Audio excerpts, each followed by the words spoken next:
Class is now in session. I'm Professor Hawkett, and today we'll be doing our first of many Sharks player reviews. Back in my season review a couple of weeks ago, I had mentioned that I would be going more in depth about how each of the Sharks players performed this past year, and that's exactly what I'm doing here. And we will start off at the top of the list and work our way downwards. And right at the top is, of course, the Sharks' best player of this past season, which was Evander Kane. Not really much of a surprise there, considering I've been singing his praises, all throughout the past few months, and so here he is. And as usual, I have decided to sort of extend his statistics all the way over an 82-game season compared to the 56-game season that we currently had, just to give his numbers and his statistics more of an oomph to them, as many people are more used to hearing stats that are based on an 82-game season compared to a 56-game season. And so to start off at the games played mark, 56 games played, which would have made him play a full year if it were 82 games, which would have been actually happening for the first time in Evander Kane's career. Every single year he's either missed a few games due to some small injuries or even suspensions, to maybe a decently large chunk of games over his entire career. But this was the first season that he would have been able to play every single game, which would have been very nice to see.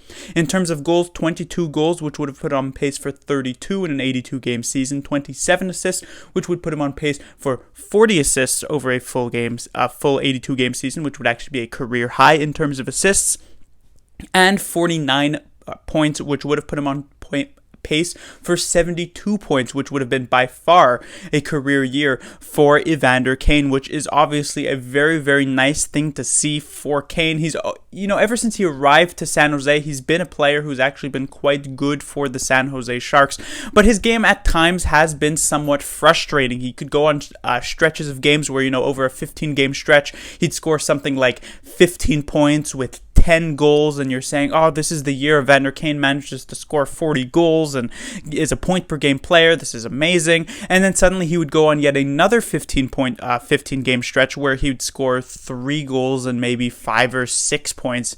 And it was just this very inconsistent play from Evander Kane that in the end would add up to a pretty solid season of 55, 60 points, but would kind of leave you wanting a bit more out of him because of the inconsistent nature of it. However, this season, it was significantly more consistent, I found. I mean, this, as I said, would have been a career year for Evander Kane, and in these past couple of years, it's obviously been a struggle for the Sharks team as a whole, so you expect, as did many of the players for the Sharks, to take steps back offensively compared to, let's say, that 18-19 season, which was probably the height of the Sharks' offensive game plan. And yet Evander Kane still outperformed himself just those 2 years ago. So not only was it a much larger commitment offensively, but as I said, a much larger commitment defensively as well. Not noted here was actually his plus-minus, which was a -1, which of course is a negative, but plus-minus is much more of a team-related stat compared to an individual stat necessarily. And so that still actually ended up being, in terms of players who've played at least 10 games, the second highest plus-minus on the team, only behind Tomas Hertl, who was rocking the only positive mark for the Sharks, a +1. So a -1 actually seems a lot better. In seasons past, Evander Kane had usually most of the time in the defensive zone just kind of spent it floating around near the defensive blue line, hoping for a miscued pass from the defenders of the opposing team so that he can turn it around and go on some sort of breakaway for himself. But this season he found himself going a lot deeper in the defensive zone, committing a lot more to a defensive brand of hockey, which helped his all-around game this season, and I would like to say also helped keep him at a more consistent level throughout the year. Another big thing for Evander Kane was actually his penalty minutes, which actually only ended up being 42 penalty minutes this season, which still seems like a pretty decent amount, especially on a 56-game season, but compared to the previous 2 years where he was first in the league in terms of penalty minutes in both of those years. Back 2 years ago, he was at about 156, which was first in the league by a massive margin. This past season, he was about 120-ish, which was first in the league by a decent margin. However, this season, he was not first in the league. He was not top 5. He was not top 10. In fact, he was tied for 46th in terms of most penalty minutes, which you would say is still decently high, but definitely a much larger improvement over the past 2 years. It should also be noted that a lot of these penalty minutes came concentrated in a couple of games. Over the last 30 games of this season, Evander Kane actually managed to get, 25, 26 points, but only 4 minor penalties for a total of 8 penalty minutes over the last 30 games of this season, which is over half of the year in a 56-game season. So it just goes to show Evander Kane was being a lot less, undisciplined. He wasn't taking stupid, high-sticking double minors as much and slashing penalties and the offensive zone penalties that so many coaches, or actually all coaches, despise when their players take. Evander Kane was playing a significantly more penalty disciplined type of game.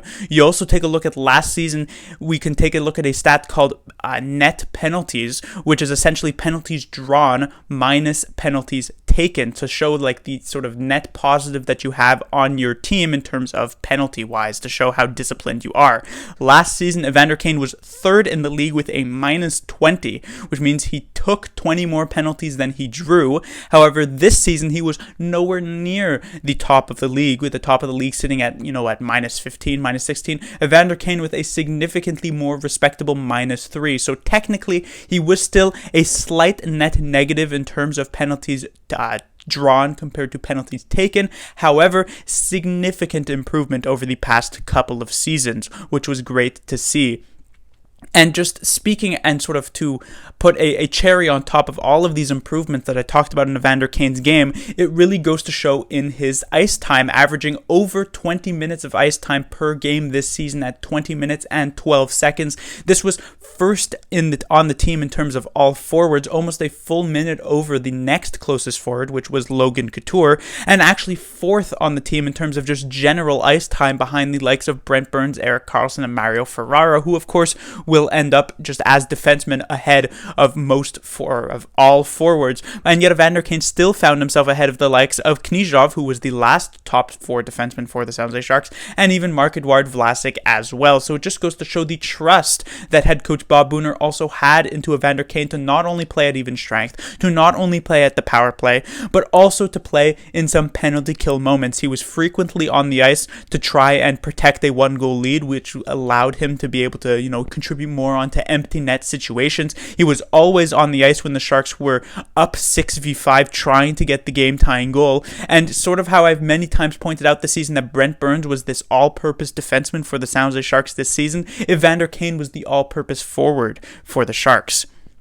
So when we come to the grade that I would be giving him for this season, it was not a perfect year, obviously, as nobody on the Sharks could play a perfect year in a year where the Sharks did not make the playoffs. However, it was still incredibly solid from Evander Kane, and hopefully we can see more of this type of game from him moving forward in the next future seasons. And as such, I will be giving him the grade of an A. Class dismissed.